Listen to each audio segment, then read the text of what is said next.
दोस्तों ठीक 15 साल पहले आज ही के दिन तारीख 26 नवंबर वो काला दिन बन गया इतिहास में, जिसे हम कभी नहीं भुला सकते। भारतीय इतिहास के सबसे भयावह आतंकी हमलों में से एक इस हमले की कहानी बहुत ही खौफनाक है और तब से इतिहास में 26/11 को काला दिन के नाम से जाना जाने लगा। ये वो दिन है जिसे भुलाया नहीं जा सकता। आज मुंबई हमले की बरसी है। आइए मैं आपको बताता हूँ कि आखिर उस दिन हुआ क्या था। दिन था 26 नवंबर 2008 का, शाम का वक्त था। मुंबई हर रोज की तरह चहलकदमी कर रही थी। शहर के हालात पूरी तरह से सामान्य थे। लोग बाग बाजारों में खरीदारी कर रहे थे। कुछ लोग शाम के वक्त अपने घर पर लौट रहे थे। कुछ लोग शॉपिंग कर रहे थे। हर रोज की ही तरह माया नगरी मुंबई में वो दिन भी बड़ा खूबसूरत दिन था। लोग बाग अपने अपने काम में व्यस्त थे। कुछ लोग अपने परिवार के साथ, अपने बच्चों के साथ चहलकदमी कर रहे थे। कुछ लोग मरीन ड्राइव पर रोज की तरह समुद्र से आ रही ठंडी हवाओं का लुत्फ ले रहे थे। लेकिन भला किसी को क्या पता कि ये शाम इतनी खौफनाक और इतनी डरावनी शाम हो जाएगी। जैसे जैसे रात बढ़ती गई वैसे वैसे मुंबई की सड़कों पर चीख पुकार तेज होती गई, मानो पूरा मुंबई शहर ही चीखने और चिल्लाने की आवाजों से दहल उठा था।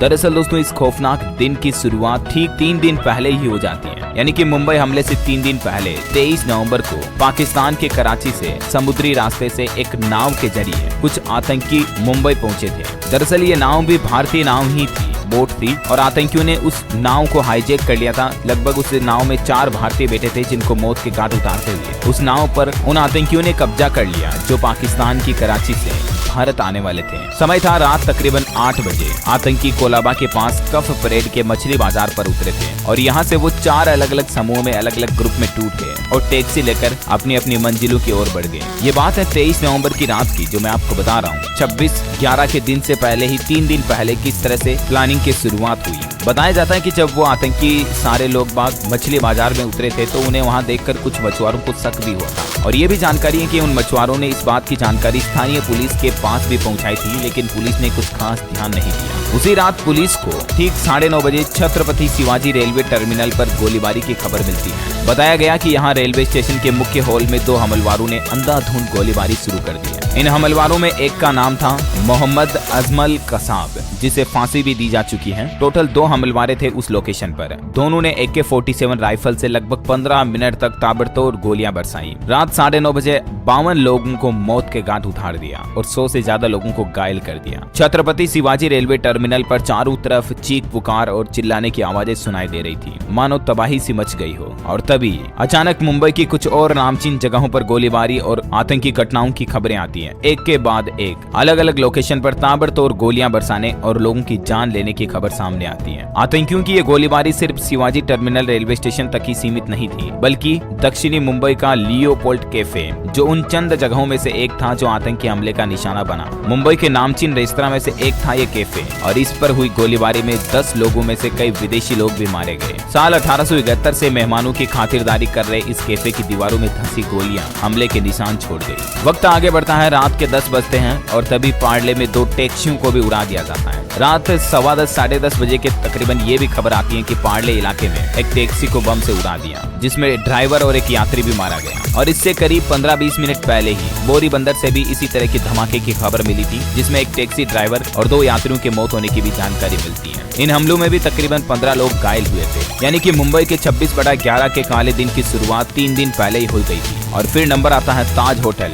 ओबेरॉय ट्राइडेंट और नरीमन हाउस का। भारतीय इतिहास के सबसे भयावह आतंकी हमलों में से एक इस हमले की कहानी यहीं खत्म नहीं होती है दोस्तों। 23 तारीख के बाद 24 और 25 को भी माहौल उतना ही खौफनाक रहता है, लेकिन 26 तारीख को 3 बड़े मोर्चों पर मुंबई में हमला होता है। मुंबई का ताज होटल, एक और मुंबई की बड़ी लोकेशन ओबेरॉय ट्राइडेंट होटल, और एक था नरीमन हाउस, जो मुंबई का दिल कहा जाता है। जब हमला हुआ तो ताज होटल में तकरीबन 450 और ओबेरॉय होटल में 380 मेहमान मौजूद थे। खास तौर से ताज होटल की इमारत से निकलता धुआं तो बाद में मुंबई पर हुए इस हमले की पहचान ही बन गया। ये तस्वीर आपने मीडिया में काफी देखी होगी। इस तस्वीर को देखते ही हर भारतीय के दिल में मुंबई का वो खौफनाक दिन याद आ जाता है। हमले की अगली सुबह यानी कि ठीक 27 नवंबर को खबर मिलती है कि ताज होटल के सभी बंधकों को छुड़ा लिया गया, लेकिन बाद में ये भी खबर मिली कि कुछ लोग अभी भी आतंकियों के कब्जे में हैं, जिनमें कई विदेशी मेहमान भी शामिल थे। हमलों के दौरान दोनों ही होटल में हमारी सेना के बेस्ट से बेस्ट कमांडोज भी गए। Rapid action force, RPF, marine commando और नेशनल सिक्योरिटी गार्ड NSG के कमांडो से भी दोनों होटल गिर गए।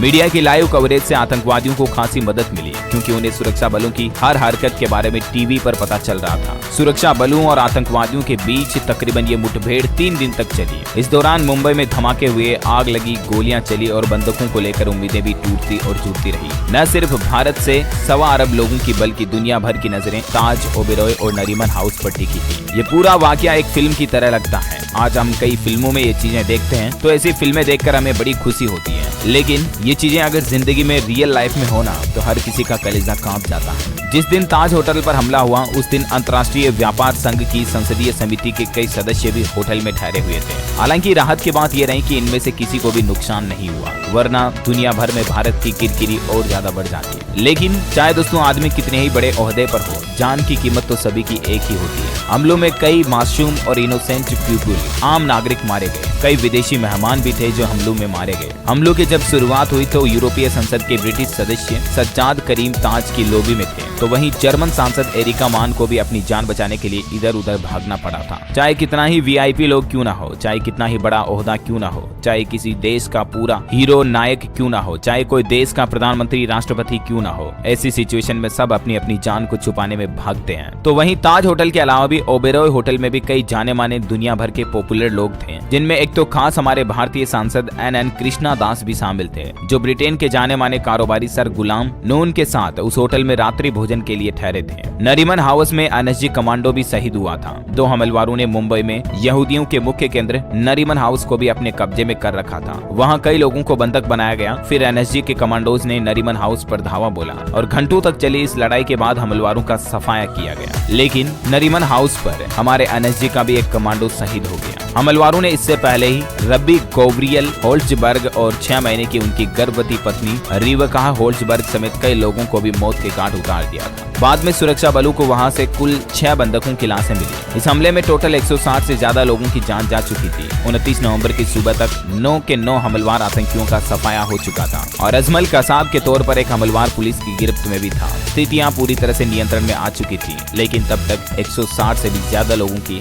जान जा चुकी थी। इस 26/11 की पूरी कहानी में 160 से ज्यादा लोग तो मारे गए, 300 से ज्यादा लोग घायल हुए। इस पूरी कहानी में एक हीरो जो हमें छोड़कर चला गया वो था शहीद मेजर उन्नी कृष्णन। उनके आखिरी शब्द थे, ऊपर मत आना, मैं उन्हें संभाल लूंगा। आतंकियों से मुकाबला करते हुए NSG कमांडो मेजर संदीप उन्नी कृष्णन 28 नवंबर 2008 को शहीद हो गए थे। उनसे मुकाबला करते हुए आज देश की राष्ट्रपति द्रौपदी मुर्मू ने 26/11 के सभी शहीदों को याद किया और उन्हें श्रद्धांजलि भी दी। साथ ही देश के प्रधानमंत्री नरेंद्र मोदी, उत्तर प्रदेश के मुख्यमंत्री योगी आदित्यनाथ समेत सभी बड़े दिग्गज नेताओं ने भी 26/11 के शहीदों को नमन किया। महाराष्ट्र सरकार की तरफ से एक फैसला लिया गया आज कि 26/11 के शहीद राहुल शिंदे के नाम पर होगा गांव का नाम। महाराष्ट्र का सुल्तानपुर अब बना राहुल नगर। तो दोस्तों 26/11 में मेजर संदीप उन्नी कृष्णन, राहुल और भी उन समेत कई वीर लोगों को बचाने के लिए, हमारे लिए, हमारे देश के लिए, इस धरती के लिए, इस भारत माटी के लिए शहीद हो गए थे। हम सब की तरफ से 26/11 के सभी शहीदों के लिए भी अश्रुपूरित